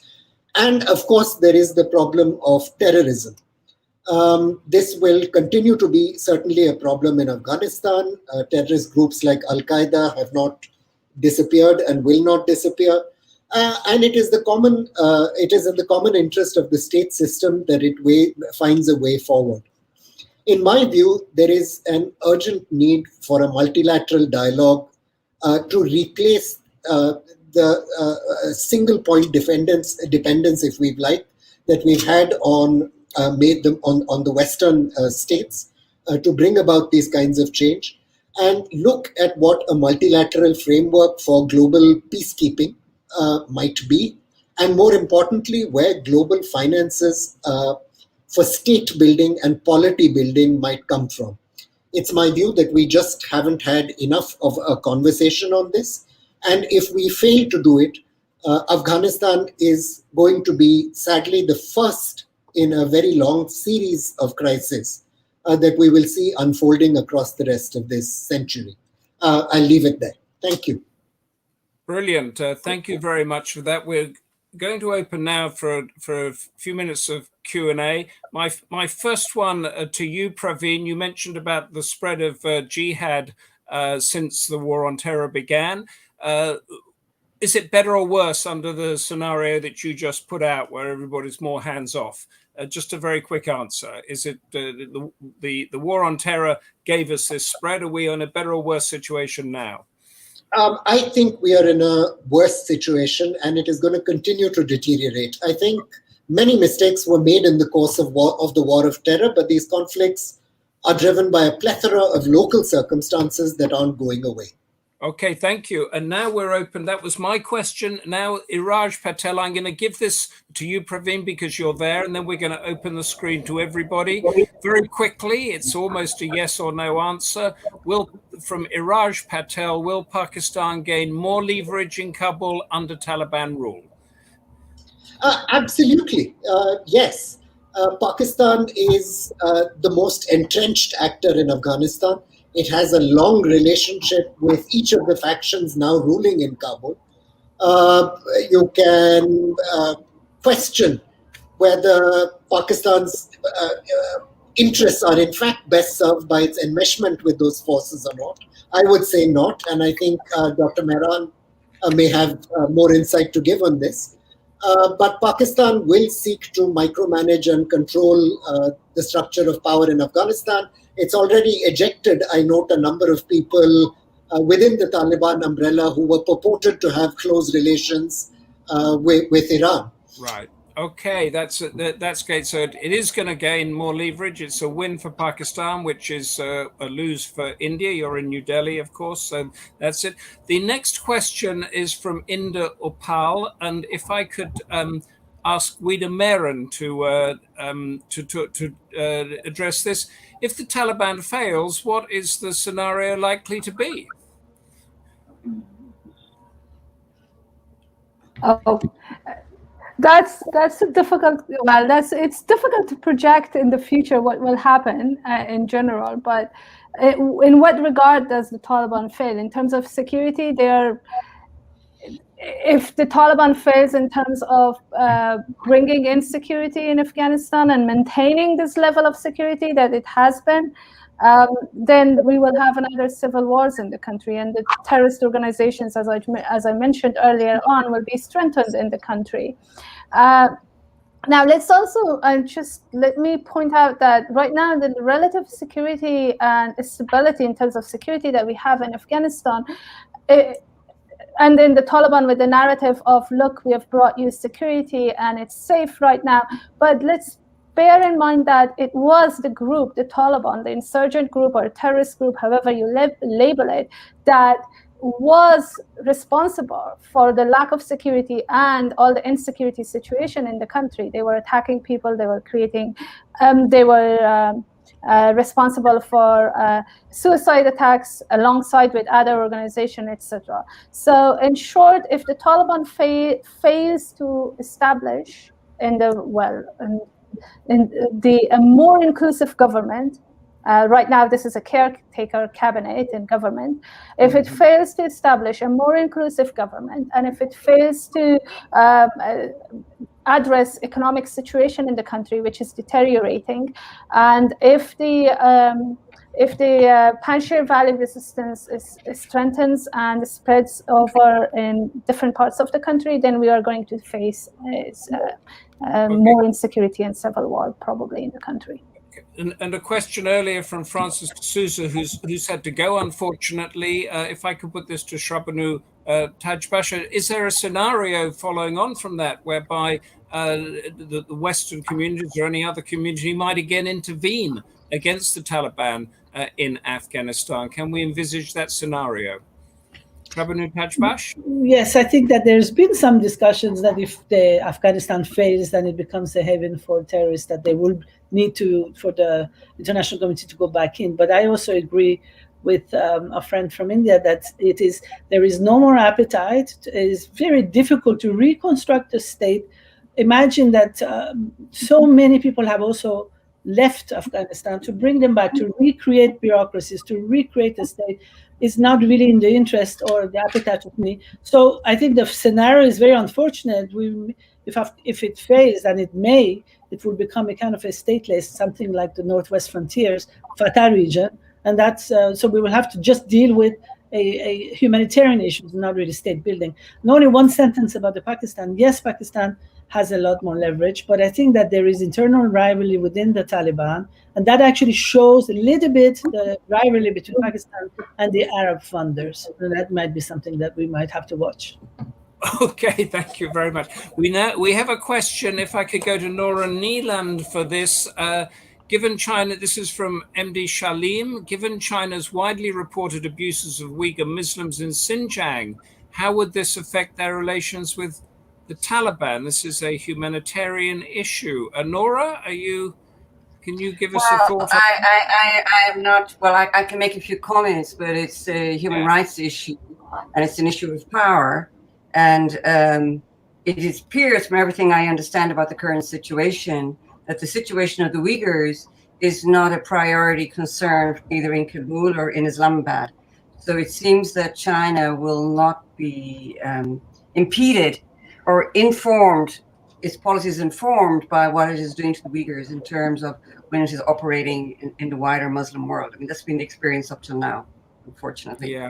That Beijing has been able to get away with this gross situation of human rights violations against its own citizens. Okay, and this is for anybody, Norah, or anybody. Can anyone give an approximate figure of how much money has already been invested in state building and humanitarian aid in Afghanistan since 9/11? This is from Victoria Schofield. Anybody want to take a punt at that trillions of dollars?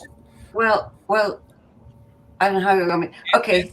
Go ahead. I've done work with the Costs of War project at Brown University in Boston, and they come out with routine reports, and the figure they use is $3 trillion from the US alone has been shipped into. I actually can't use the word invested, but it has been used in Afghanistan because, of course, it has been a big part of the problem, the role, because it hasn't come through in this discussion up to now. I mean, it has been Western-backed governments that have been in charge since 2001 in Afghanistan. And my view, and it's not a unique view, is that it has been the role of these governments in terms of their predatory governance, you can even call it governance, that has been a huge boon. It has brought the Taliban back. And as we all know, going back to the 90s, it was the factional fighting. Some of us sometimes call civil war, but there's been civil war in Afghanistan since 79, and it's gone through different phases. So, I think what brought the Taliban back, in part, and significantly, was the corruption predatory politics of the governments in Kabul. And that, I think, also gave rise to great hostility, and existed, to the occupation.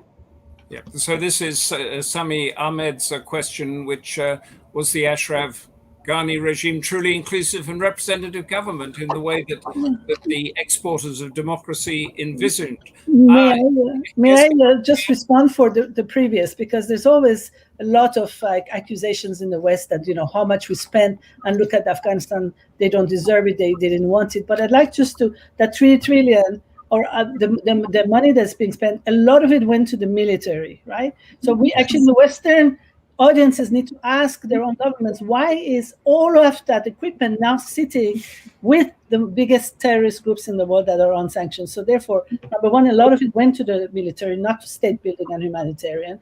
Number two, so much of it went to contractors, so it went back to the Western countries. So it is not about the corruption of the Afghan government only. So I think there's a lot of questions to be asked beyond how much did we spend.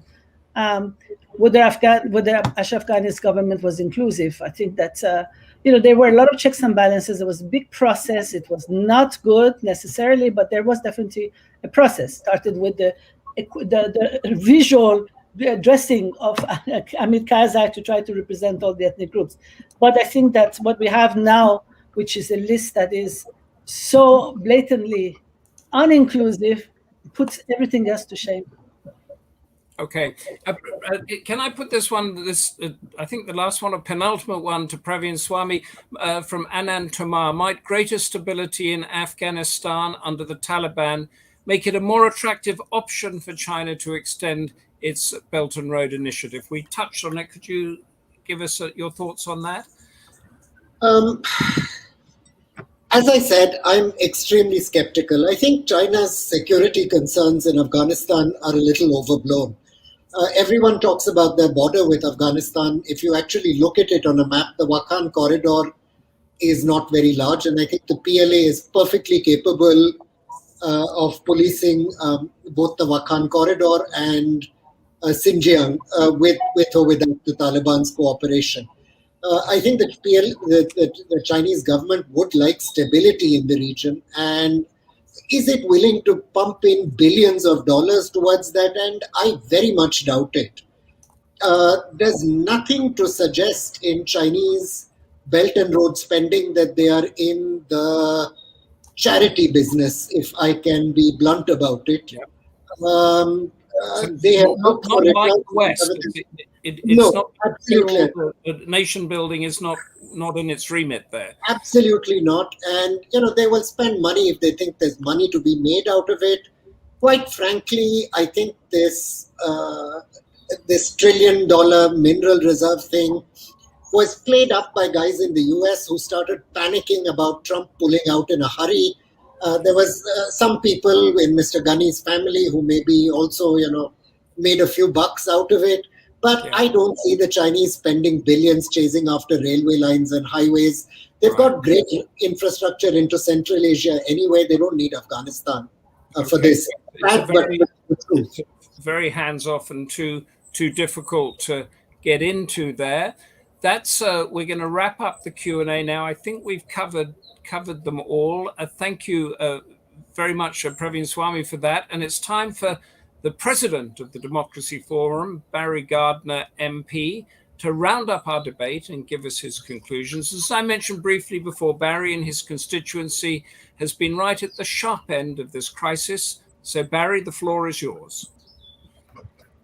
Humphrey, thank you. And of course, you've promoted me. Charles is actually the president. I am merely the You are the chair, aren't you? Yes. Charles, I apologize. Yes. Which is most senior? I'm sure Charles is the most senior. There's no question. No question. This has been quite fascinating. And I was pleased that Dr. Mehran started us off with a very salutary figure, the figure 17 of the 33 of the caretaker cabinet on the international terrorist list. I was also pleased that Shahrbanou Tadjbakhsh made it very clear that this is a US defeat, like Russia was defeated and like the UK was defeated. And I think we're very reluctant in the West to acknowledge that we've been defeated. We talk about it as a withdrawal. Quite extraordinary. It's just a denial of the fact. And of course, the regional statement about support for sovereignty, I think, was very interesting, but I do think it was perhaps an exploded myth when Praveen Swami spoke about the way in which these countries had come about. The British imperial system of revenues from central agencies.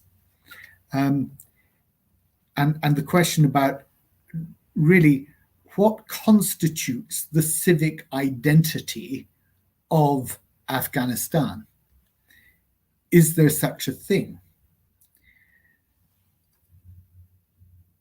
China has, of course, emphasized that the US has not been a true and trusted ally. And that has not just regional implications, but wider global ones. and there are implications that China will seek to amplify, and that we need to be mindful of the consequences that will flow from that. The failure of the United States, having been seen previously as the what was the phrase I think that somebody used, but the guarantor of security in global conflicts in around the world. The way in which it was assumed always that the US and the West would led by the US, would be the anchor, the person to sort these things out, in a sense, the global policeman. Really, we're at the end of that era, and that means that we have to look at what is coming beyond it. From there, I would pick up on what Dr. Mehran said about the crisis of the economy in Afghanistan and the consequential humanitarian crisis, and we'll come to that in a minute. But I think it was significant that prior to talking about that crisis of the economy, she spoke about the brain drain, and how even when the Taliban encouraged people to return to work, they were turning women back from work, and they were also encouraging them to return to work without payment. Humphrey, you alluded to the fact that I have a number of Afghanistan families in my constituents, and I held 2 very, very long surgeries for literally hundreds of families who came concerned about their loved ones. What absolutely struck me was that the people who came, the families who are already here, and the families that the loved ones that they were advocating for, were absolutely the brightest and best of that society. They were the people who had occupied the key roles, whether that was in water management, whether it was in the judicial court system, whether it was in the counter-narcotics agency and the police force and the intelligence forces. These were the people who really, from the point of view of a recipient country, we in the UK should be welcoming with open arms. They're some of the brightest, the most entrepreneurial. But what it does mean is that there is a hollowing out of any civic capacity in Afghanistan in what should be a very frightening way. I say should be, it should be frightening, I think, certainly for the interim government, the interim cabinet, because how they begin to rebuild a functioning society without those people and without the full cooperation of those people is very difficult to see. But it's also something that should concern us, because it means that at the core of that country, it cannot succeed, or at least it will take a very considerable time to do so, because so many people will have to be retrained. I thought it was an interesting question when Inderupal asked about what happens if the Taliban fail. And it prompted me to ask myself, well, what does failure look like? If it doesn't look like what is already there, then it's certainly a surprise to me. Failure by whose standards? All of the human rights, the right to education, the right to equality that were supposed to be at the core of this 20-year-long intervention have now been set back. That is failure. So what is it for the Taliban to fail? It can't be for those values to succeed, because that's what they fought against. So I found that a very troubling question, a puzzling question about what would happen if the Taliban failed. Failed by whose lights? And I was also struck when Dr. Mehran said, well, it is safe right now. I'm sorry. All the reports that I'm getting from families in my constituency are about summary executions and people being dragged out of their homes. This is not a society that is safe right now. It may be one in which a war is no longer happening, and in that sense, people are not being killed on the battlefield, but they are being dragged out of their places of hiding and summarily executed. And so safe right now is not something, given the scale of the refugee crisis that we are seeing and we are going to see in the future. I don't think that is a phrase that can honestly be used of the country at the moment. I want to turn a little to what Praveen Swami said about massive violence often shoring up resistance and coercion creating problems worse than those that it solves. And I do think there are lessons that we need to learn from precisely those points. And also his comment that being skeptical about the way in which China would bring substantial resources to the fore. They didn't exploit their rights and concessions when it was calm, so why would they seek to do so in the future when the probability is that it is less so? And then I wanted to address what Norah Niland said. She rightly talked about the Refugee Convention of 1951. And she talked about the ways in which we in the West are now rowing back, abrogating our responsibilities that we took on in that convention. The way in which deterrence and refoulement are actually now tools that our governments are using. And indeed, as we started this discussion this afternoon, I received a dear colleague letter, as it's known, from the government, talking about the way in which things would be handled in the future, such that members of parliament will no longer be able to make representations and expect any response from the government about their constituents' cases in relation to Afghanistan.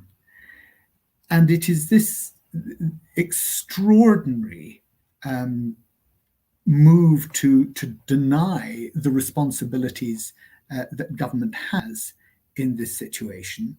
And it was very interesting. Yesterday, there was a statement in the House that the minister repeatedly spoke about prioritization of people who were most vulnerable as those who would be admitted onto the resettlement scheme. But when asked what prioritization meant, question I put to her, she couldn't answer. Because, of course, there is no prioritization going on. It's a criteria. But are you prioritizing a woman judge who is still in Kabul? Are you prioritizing them over somebody who may be a former governor who's managed to escape to Pakistan? If you don't tell them that they're on your list of 5,000 people, then you're not actually doing anything. You're just going to be accepting the first dragoon that can get out and take advantage of fitting the criteria. This idea that there's a prioritization going on is complete nonsense. So the ways in which we in the West are abrogating our responsibilities under the Refugee Convention, I think, is deeply, deeply disturbing. And we're hiding behind, somebody mentioned the boats across the channel. We're hiding behind the idea that we don't want to fuel the criminal gangs, and we want to stop those, these people who are exploiting people. And of course, it's absolutely right. These people are being exploited by criminal gangs. But part of the reason for that is that we are closing down all the safe and legal routes for those refugees to come into the country. And if we don't understand that, and if we don't have that as our basis, that what we need to do is to create those safe and legal routes, then we're deeply flawed and mistaken. Norah Niland also said, don't treat the country as a pariah state.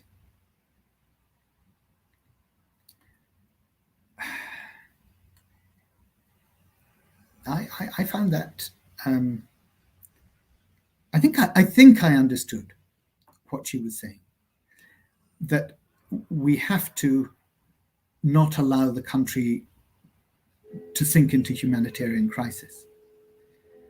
But does that mean we're then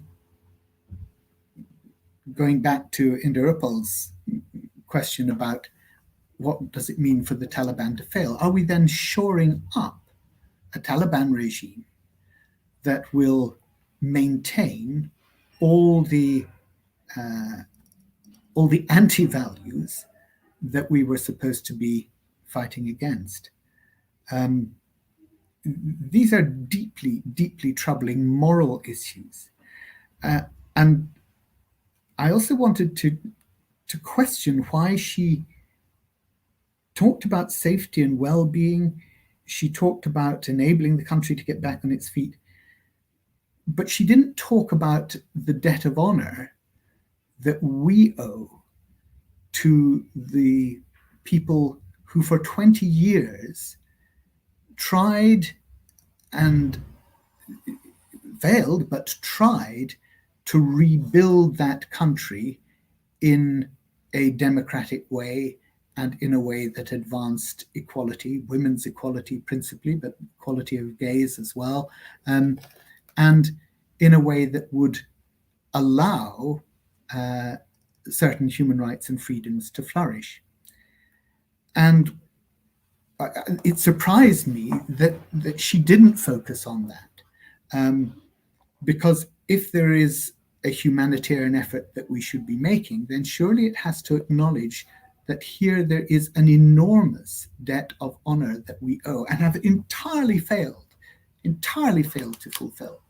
The Arab scheme is only for those who were directly employed by the British forces. Ministers for a while talked as if it was more general than that, but it's not. And they've now made it very clear. And you now have to actually fill in an online form yourself if you want to be admitted onto the Arab scheme. Again, MPs are prohibited from doing that. And so what it means is that all of those people, thousands and thousands and thousands of them, who tried to be part of that rebuilding of the country, the effort that went in over a 20-year period, whether they were doctors in hospitals, whether they were the much vaunted interpreters, or whether they were justices, whether they were simply women teachers. All of these people who were part of that exercise in trying to build some sort of democratic structure there, I believe we owe a debt of honor to, and we have let down egregiously.